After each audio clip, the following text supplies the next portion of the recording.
So tonight is very special. We had a really good conversation prior to this about the cultural identity of Harlem and how do we preserve that, and what is how Harlem is evolving and what that would look like.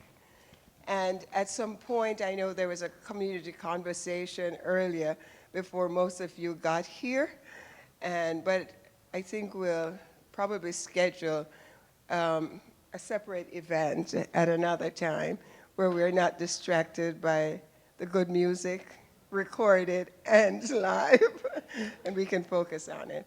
So I want to say welcome again. Now, I want to introduce you to a very special guest, Senator Cordell Cleare. I'm honored to have her here. She's been a strong advocate for the arts, and she's been there for Harlem for many, many years, back to Senator Perkins, Bill Perkins, for those of you who remember. So it is my honor to have her here and introduce you to Senator Cleare. Thank you. First of all, I want to thank you, UN, because you're one of the keepers of the culture. And that is so important. You know, I was at a political meeting the other day, and I had it's my club. You know, we got these Democratic clubs. We love y'all. And somebody said, they got to teach the kids civics. And they got to teach them to be active. So I said, okay, just tell me who's they. Who's the they, right? So I said, the they has got to be you. You think it's important, right? So you got to teach them. And similarly, the culture, we have to preserve it. We have to teach it. We have to tell people to respect it. We got to show future generations. They have it. They just don't know where it came from sometime. They don't know what it looks like. And of course, they're going to create and create and create because it is within them. The culture comes out of the experience. It comes out of the struggles. It comes out of grandma. It comes out of grandpa, auntie dope, uncle, right? The blocks, it comes out of the blocks. You know, when we was little, you go block to block, and what'd you do? Dance. Who had the best dances? And what did we do, Lana? We didn't just dance. We was like, who had the best outfits?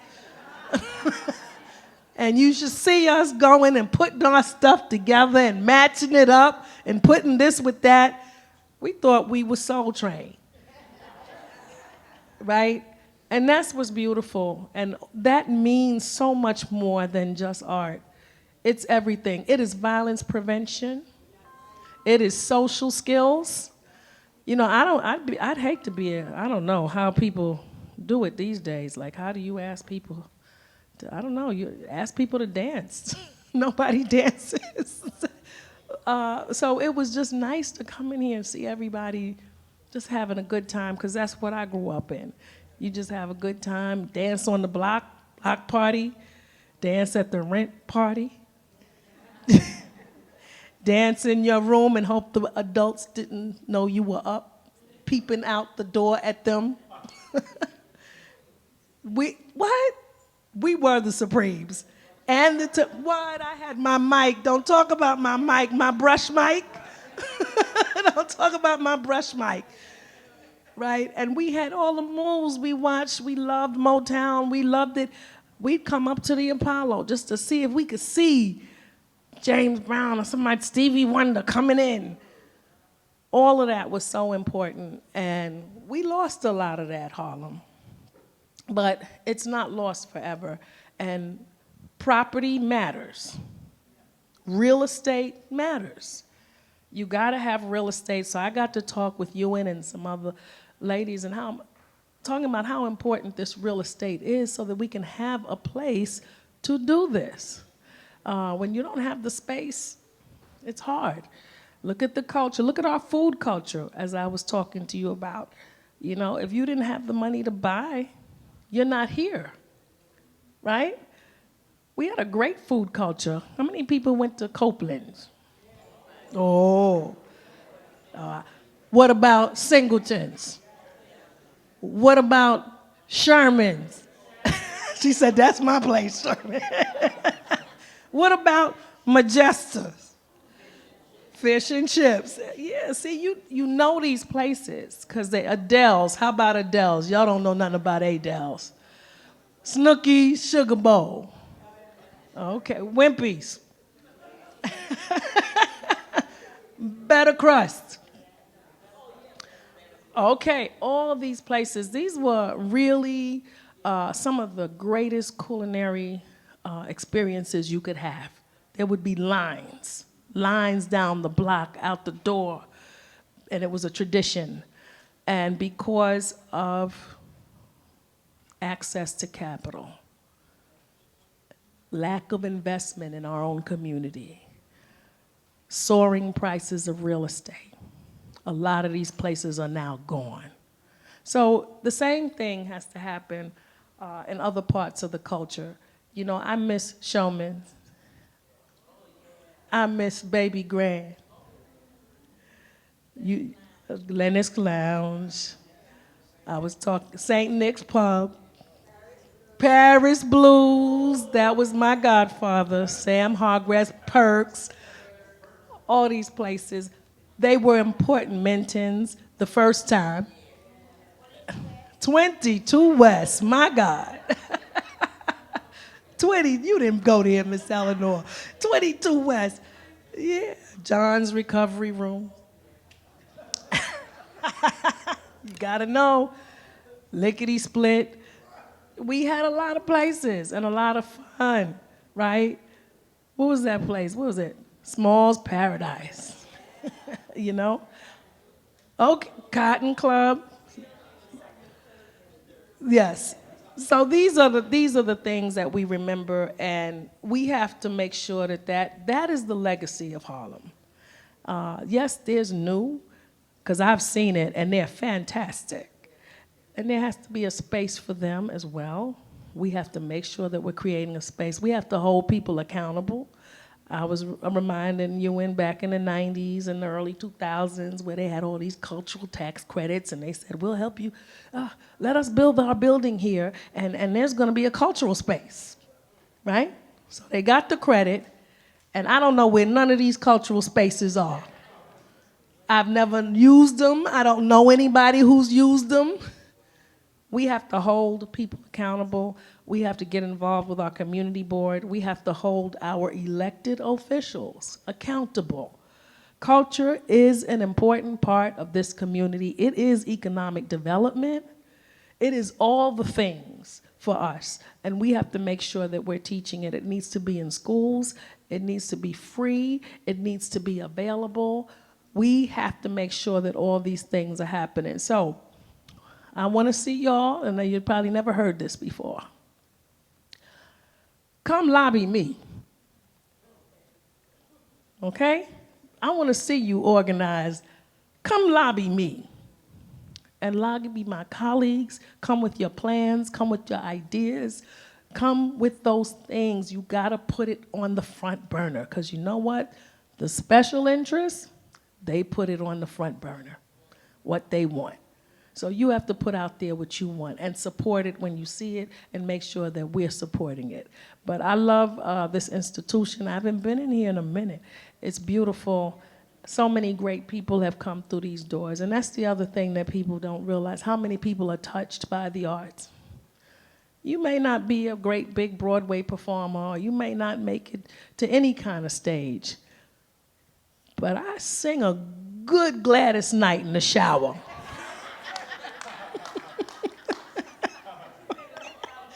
Okay? And I can do some Diana Ross with the vacuum cleaner.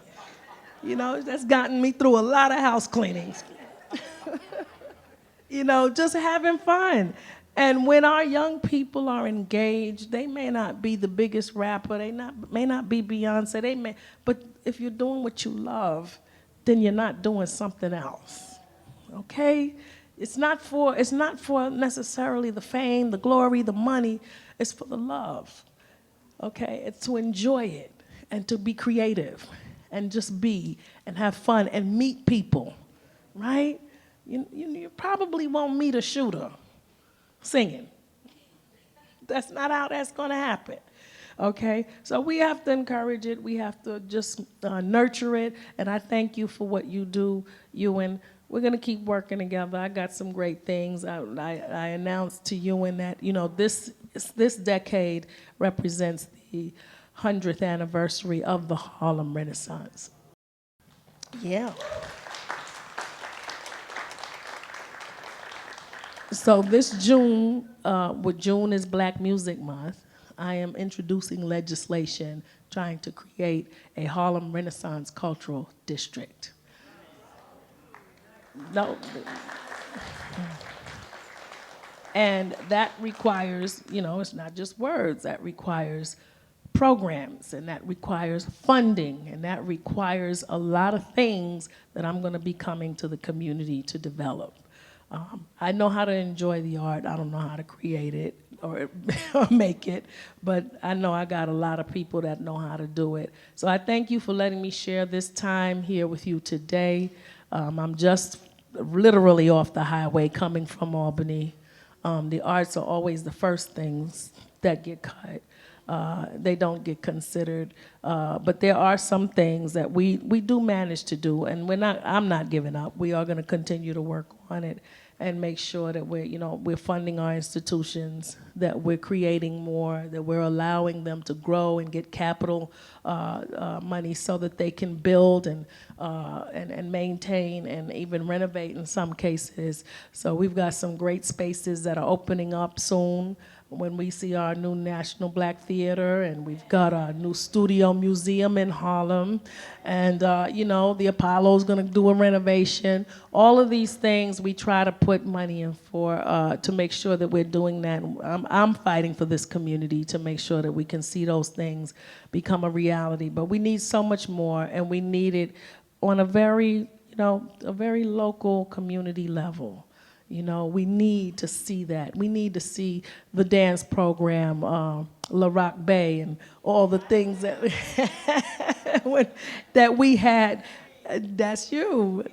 That we had. That we were able to access. The African American Day Parade. All these things. We need to make sure that we keep these institutions going, and we build more. So you've got a partner. You've got a friend. Ewan knows where I live. And Doris knows where I live, and Eleanor knows where I live. She goes to my church. So these are people that are always there, always around me to hold me accountable and to make sure that we're moving together in the right direction. So thank you for welcoming me here, having me here today. This is great.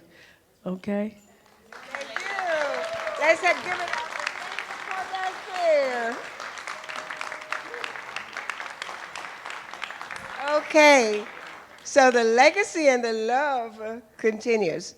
Now, one of the things that Harlem One Stop is doing with its partners, the Harlem Cultural Collaborative, is to present a number of programs. It's a multi-year project, so throughout this year and next, we'll be hosting programs related to the arts and also celebrating the Harlem Renaissance. The Harlem Renaissance is not a period that just exists. I mean, it's a living period. It continues. And each decade and each generation contribute and build on what was started in the early 1920s. So, tonight, we have a builder here, one of our emerging artists. Charles Turner is and his band, no stranger to you. But what Charles has done, and given us this wonderful gift of his music, his song titled Harlem.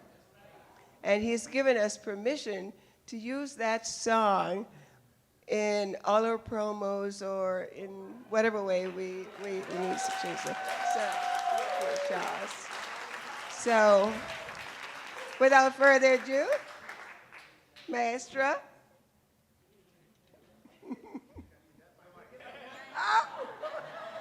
You go ahead. You got it. Let's give it up for you one more time.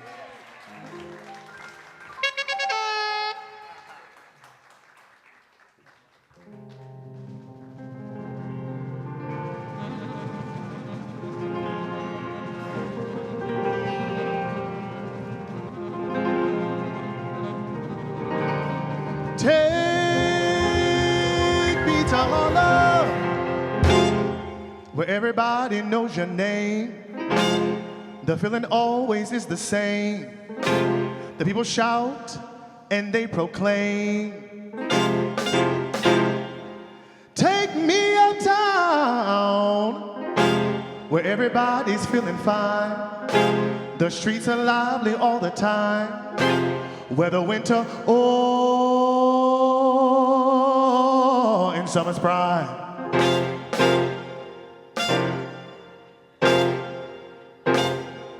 It's that kind of spirit we call and maintain, that it's Harlem, Harlem, Harlem.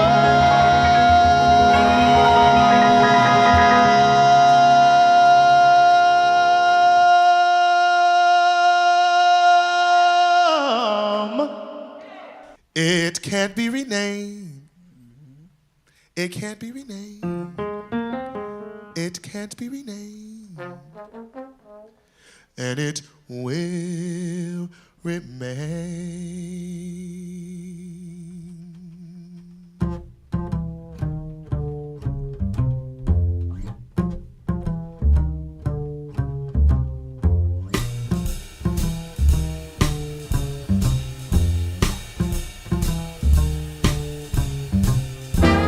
Take me to Harlem, top of Sugar Hill to Riverside Drive, Malcolm X down to Harlem River Drive.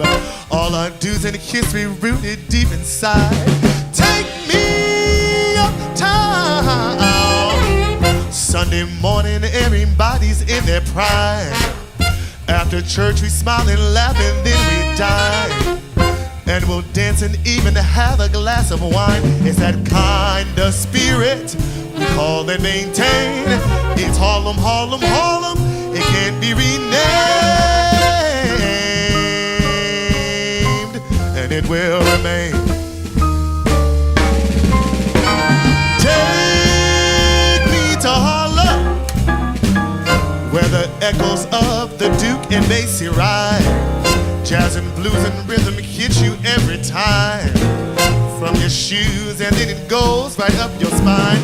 Take me uptown, as we walk along the roads of lace and hues, idealize on ways of making better dues.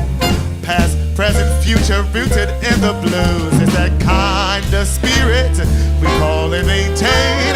It's Harlem, Harlem, Harlem. It can't be renamed.